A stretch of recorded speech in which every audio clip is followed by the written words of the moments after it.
Sorry, my lens is actually fogging up because it's so cold. And that hasn't really helped an awful lot. Well, today I've got an exciting product. It's the Monstamat, it's the Twin Monstamat by Zempire. I'm pretty sure that's how you pronounce it. This particular self-inflating air mattress is a fully bonded mattress, and that hopefully means I'm going to have a better night's sleep. We've tried it out at home, but we haven't actually tried it out camping yet, so this is going to be the first go at this one. This one here comes in at around about the $300 mark, which makes it about half the price of some of its competitors. It's made apparently in New Zealand and has an R rating in the 9s, which means it should be nice and warm camping out here in the bush. Okay, so I'm going to pull it out and set it up in the tent, and we'll have a look how it self-inflates. Alright, I'm going to pull this out of the bag, and this last time was pretty easy to set up, so I'll give you a nice generous sized bag, which is always good when you want to pack it back up. It does have a couple of little Velcro straps.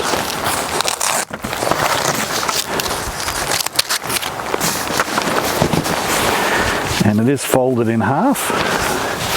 Now it does look small, and it is not a queen size, it is only a double, but we have found that to be okay. And I then just undo this valve, and what I really like about this valve is it is reversible, and that means that when you're packing it up, if you've got it in the direction that it is right now, you can squeeze the air out and it's not going to come back in, so you're not fighting against time. You can just keep rolling it and rolling it and rolling it over and over again until all of the air comes out of it.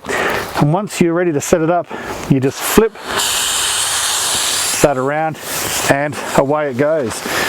We can come back and have a look at that a little bit later on, and hopefully it's all set up.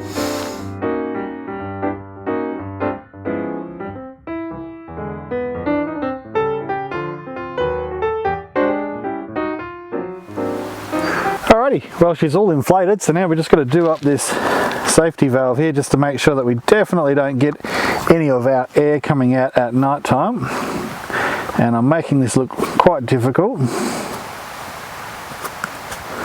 There we go. And I only set it up outside so that you could actually see the inflation process a little bit easier.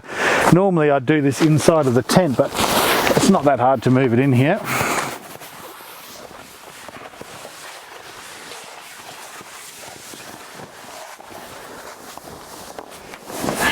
And there we go.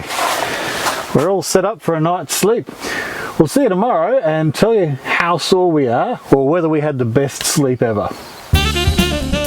Alright, well, it's the next morning, and it was a pretty good night's sleep, to be honest. It was pretty cold here last night. It was somewhere between 0 and 4 degrees Celsius, and we did cheat a little bit. We had the electric blanket running for a little bit during the night when the generator was running over dinner. But this morning it was freezing cold, and it felt like the electric blanket was still on. This thing is so warm, it's really quite remarkable. As far as me being 115 kilos, I didn't touch the floor, and with normal foam mattresses, even 100mm, 150mm foam mattresses, eventually during the night, because I sleep on my side and quite often in the fetal position, I end up sinking through and my hip hits the ground and it just becomes extraordinarily uncomfortable. It did not happen with this mattress, and it really is not that thick. And unlike a cheaper variety or a cheaper self-inflating mattress or your normal just inflatable mattresses, it doesn't feel like that at all. It just feels like foam, and that's because it's fully bonded, and fully bonded mattresses don't move around. When you move from one side of the mattress to the other person doesn't fly up in the air. And so it was a really good night's sleep. Quite impressed with it, to be perfectly honest, and for the money, it is expensive. I mean, you're talking $300 for a bit of camping equipment, but You can't put a price on a good night's sleep. It's really, really important when you're camping. It ruins the whole trip if you are really grumpy and sore and horrible in the morning. So as far as I'm concerned, it's money well spent. If you wanted something of similar quality and some of the other big brands, you're probably looking at almost double that price for a twin or a double size mattress. Now that is the only downside with this. It only comes in a double. You can't get it in a queen. Most of the good brands don't seem to come in a queen. They are quite bulky when they're packed up, but luckily Mel is quite small, so the double actually worked all right for us. It wasn't too bad. We've got plenty of room in the tent too. This would be really, really good in the swag as well. We've just got a cheap King's double swag, and even though it takes a queen size mattress, I'd be really keen if we take the swag out again, especially in the summer.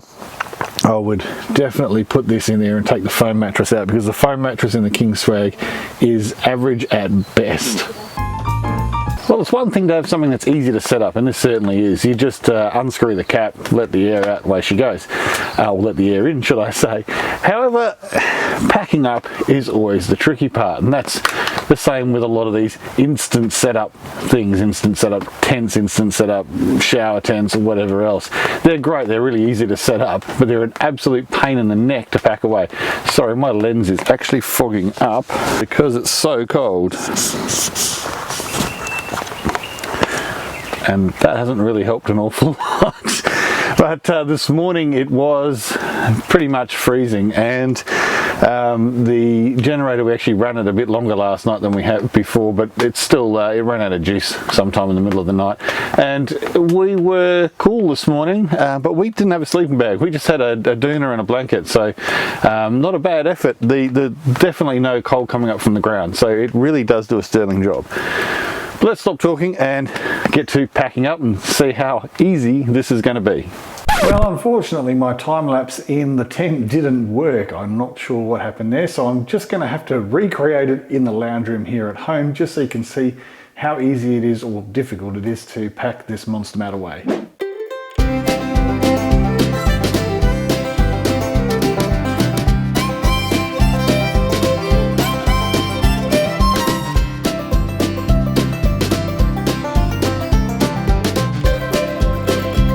Well, it's certainly not as easy to pack away as it was to set up, and I never expected it to be.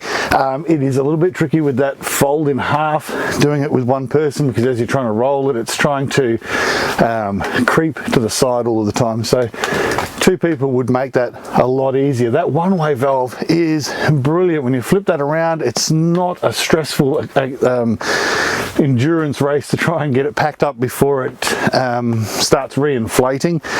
The little straps, a little bit painful. You probably don't need them, but I suppose it keeps it nice and tight when it's packed away. And the bag is a very, very generous size, so not a problem there. All in all, the pack up is not too bad. So overall, that self-inflating mattress is bomber. I'm really happy with it. I think that's something that I'm going to use no matter whether I'm in the tent or in the swag. I can't see myself going back to anything else. The only other thing that is a slight pain in the neck with these is you are supposed to store them set up. So under the bed at home, if you've got room under the bed, is the best place to put them. It does mean you've got to unpack it and pack it up each trip. I think I'm willing to take that sacrifice for the extra comfort and the warmth during the winter. You could leave it rolled up, and I know lots of people do, but apparently it crushes the foam over time, especially if you're not using it a lot. I mean, look, if I was going to go camping again next weekend, I wouldn't bother unpacking it, but if it was going to be a month or two, then I think it's definitely worth setting it up and putting it somewhere where it can be opened up. The other reason for that is that you don't get mildew and moisture sitting inside of it, causing mildew and all sorts of nasties inside your mattress. Apparently these Zempire mattresses have an anti-mold, anti-fungal type foam, and that's not a problem. These are actually one of the only brands that says it's okay for you to add air in by blowing into it with your mouth. Normally you're not supposed to do that because of the moisture that you're adding into the environment inside of the mattress. We didn't need to. This thing self-inflated beautifully. It was enough to support my weight without any extra air inside of it. I know even some of the more expensive brands The Coleman's, for example, those actually come with a pump, so you have to add air in yourself, and that kind of defeats the purpose of a self-inflating mattress as far as I'm concerned. I know it doesn't require a lot, but the fact that it doesn't inflate fully by itself is a bit of a letdown for the money that you're paying. So all in all, this Zempire mattress, really good value. I think it's top of the wazza, so go and get yourself one of these if you're looking for a more comfortable sleep while you're camping. If you've got any other comments to add to this, if you've got one of these mattresses yourselves, or use one of the more expensive ones, or you've used a cheaper one and you're happy with that, let me know in the comments below. Like and subscribe if you like this video, and I'll see you next time.